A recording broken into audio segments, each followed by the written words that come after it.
Yun na nga mga kababayan, Epifanio Labrador, aminado na itong kumag na ito, na hirap na sa kanyang kalagayan. Pero bago tayo magpatuloy, babati muna ako ng magandang hapon sa aking mga subscribers, sa aking mga viewers.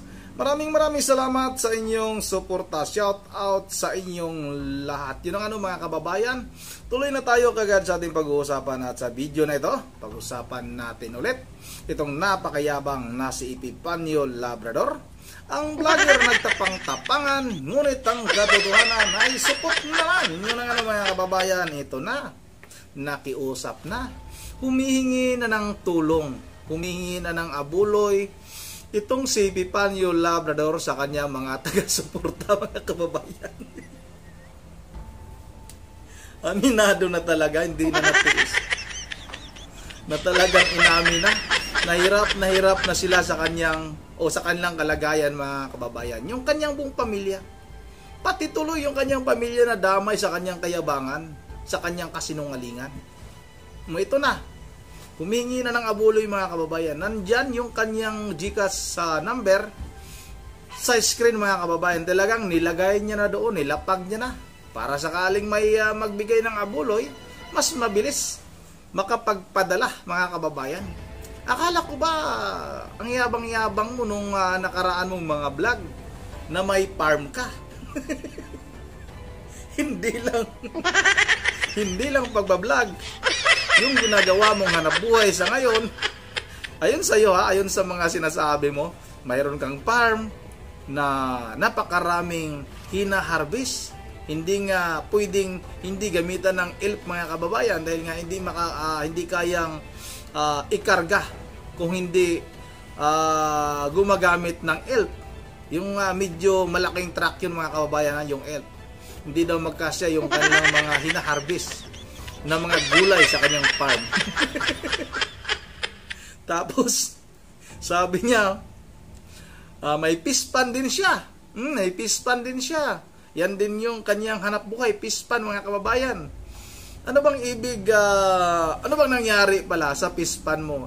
Ibig mo bang sabihin yung pispan mo nasunog?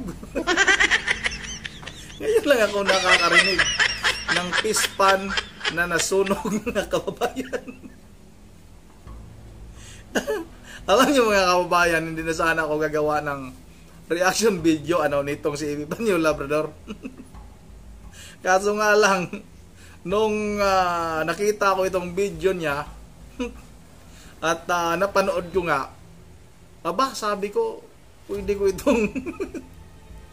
ko muna itong gawa ng reaction video dahil nakakatawa ito.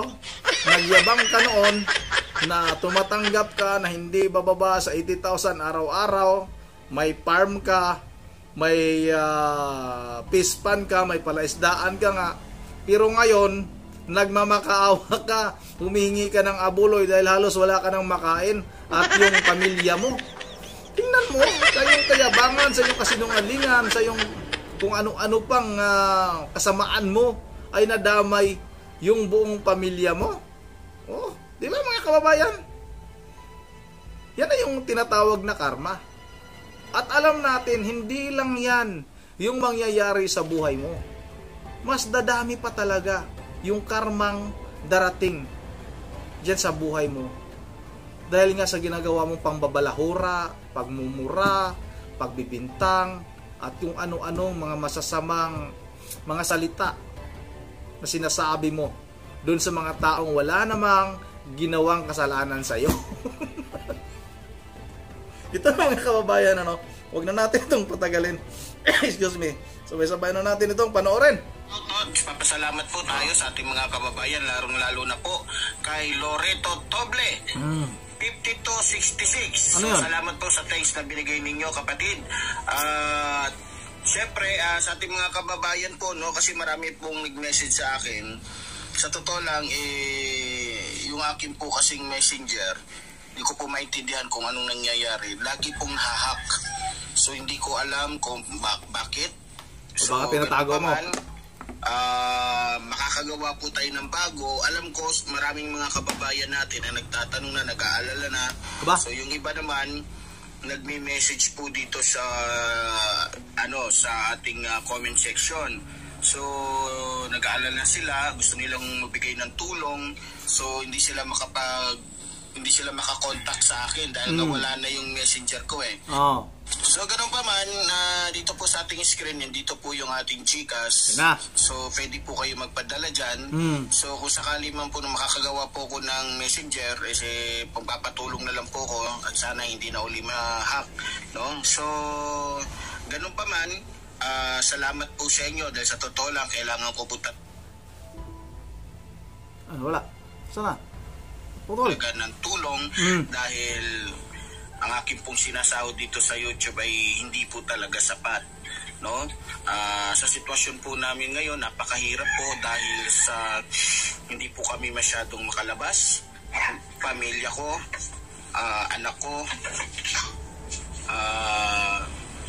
syempre yung sitwasyon natin, so medyo komplikado po.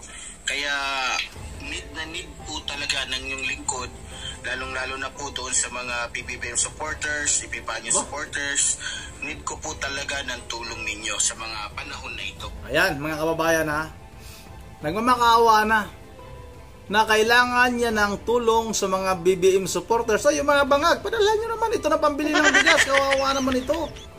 Banat ng banat, mura ng mura sa mga tao. Tapos wala naman palang pambili na ng bigas. Pati mga anak mo, pati asawa mo, hindi nalalayo mga kababayan, naiwanan ito ng kanyang pamilya. Dahil yung kanyang pinaglalaban, puro kabaluktutan naman eh. Wala namang tama eh. Yung kanyang mga ginagawang pagbibintang, wala namang tama eh. Puro kasinungalingan lang naman eh. Gumagawa nga siya, nag-iimbento siya ng mga kwento para maibato doon sa tao na kanyang gustong sirain. Pero malas lang kasi ito.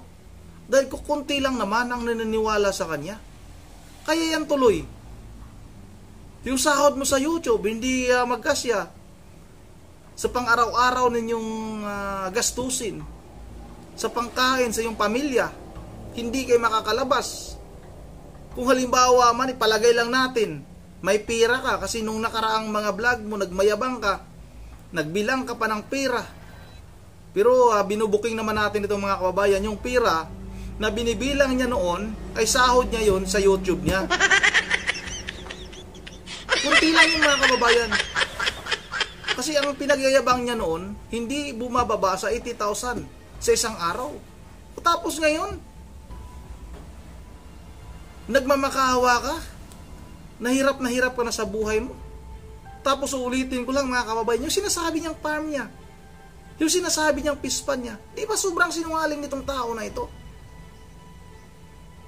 May maawa pa ba sa mga ganitong klaseng tao na talagang wala nang ginawa mga kababayan kung hindi magsinungaling, manira ng kapwa?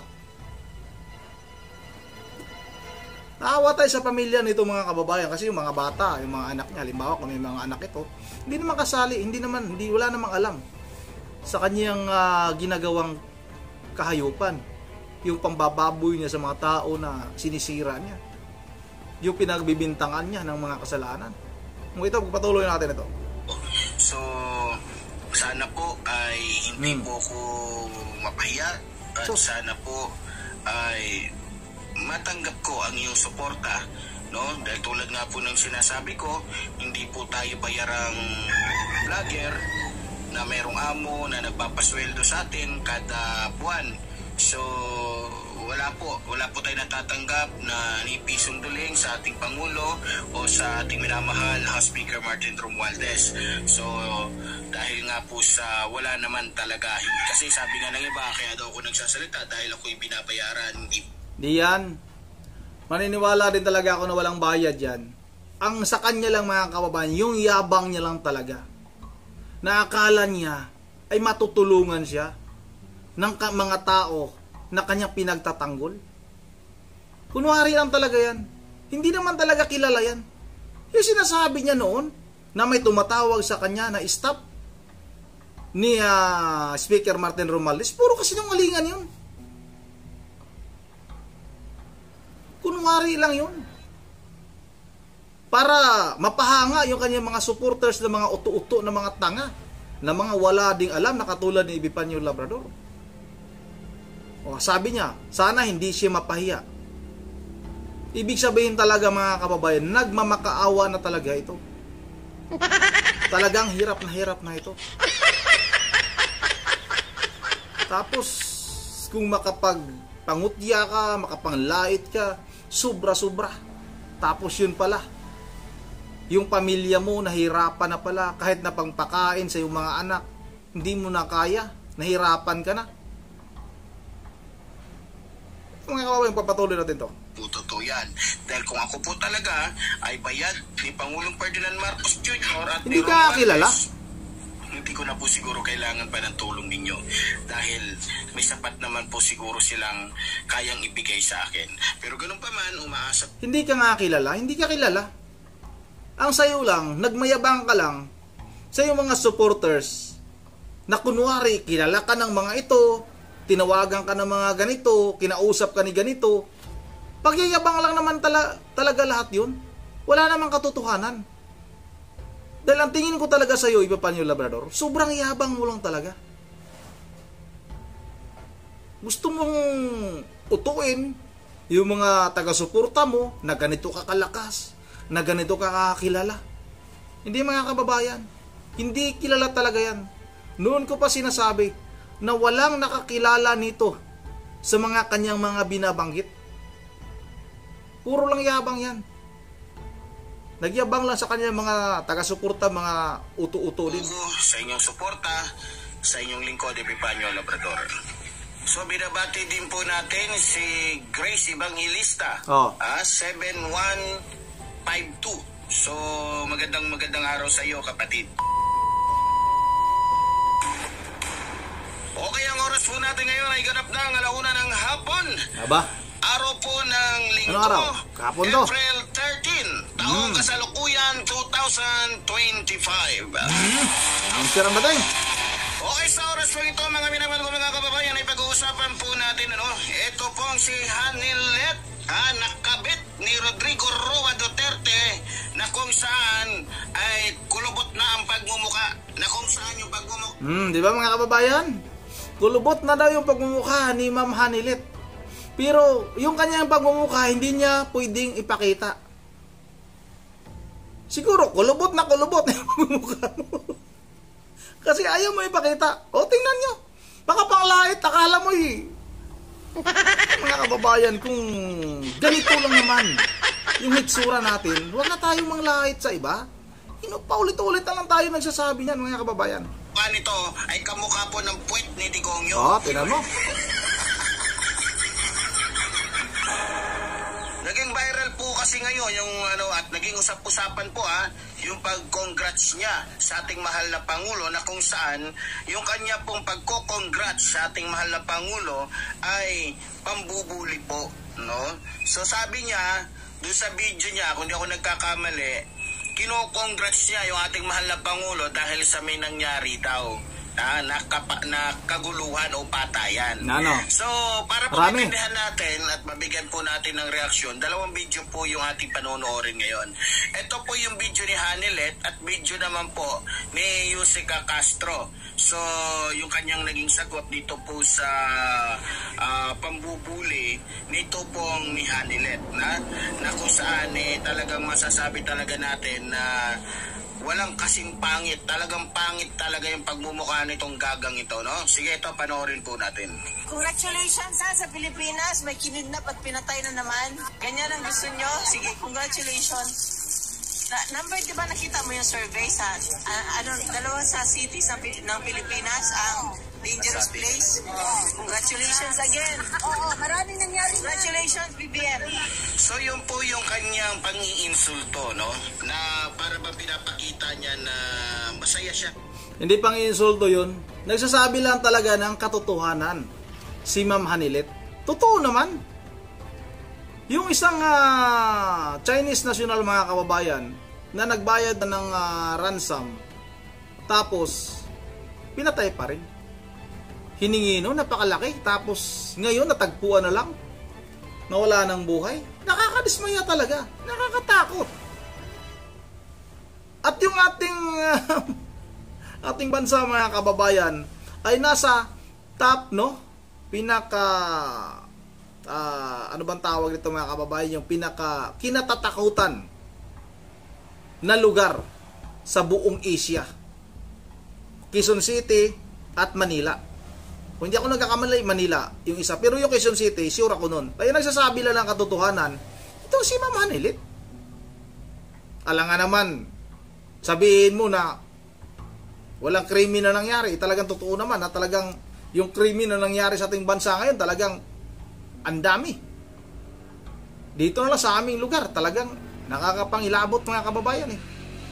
Na hindi pa nangyari sa mga nakaraang panahon, nangyayari ngayon. Ito, patuloy natin to. Dahil may nangyayaring kidnapping at patayan, no? So ito po yung pahayag niya upang iinsulto niya sa ating mahal na Pangulo na binigyan po agad ng reaksyon binigyan po agad ng kasagutan ng Malacanang sa pamamagitan po ni Secretary Castro. Eto, panoorin po natin yung naging sagot, yung naging... Okay na mga kababayan, hanggang dyan na lang yung importante lang natin na pinapakita dyan, yung humihingi ng abuloy itong si Epifanio Labrador at umamin na talagang hirap na sila sa kanilang kalagayan. Sabihin na natin na panggastos sa pang-araw-araw mga kababayan, yung kanilang tawag nito mga kababayan, yung kailang pagkain at kung ano-anong pangailangan nila sa pang-araw-araw ay hindi na nga kayang tustusan ni Epifanio Labrador dahil nga sa kanyang kayabangan mga kababayan, sa kanyang patuloy na pagtatago at kung ano-ano pa yung kanyang mga sinasabi, pagbibintang sa mga tao na wala namang ginagawa sa kanya. Ulitin ko lang, na sana ba yung pinagyayabang mo na napakalaki ng farm mo, yung pispan mo, na sana ba yung makita puro kasinungalingan lang ba yun? Wala ba talagang katotohanan?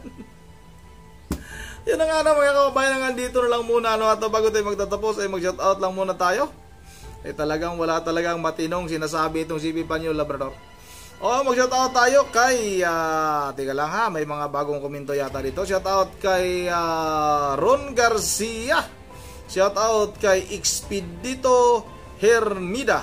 Shoutout kay Josue Masangkay. Shoutout kay Mark Tanyeka, kay Joseph Pilina. Shoutout rin kay Samila Masaris.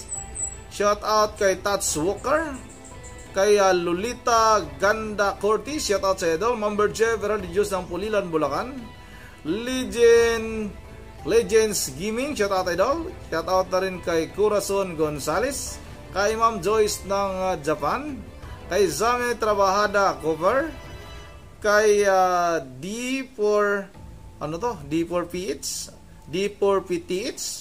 at shoutout na rin kay Sammy Trabajada Cover Senior, kay Dridsar Aliho, at kay Ismael Senior Gregorio. Yan ang dito na lang muna at once again, Mami Disa Borby, shoutout na rin At once again, this is Sarundi TV, mo ingat ang lahat. God save the Philippines.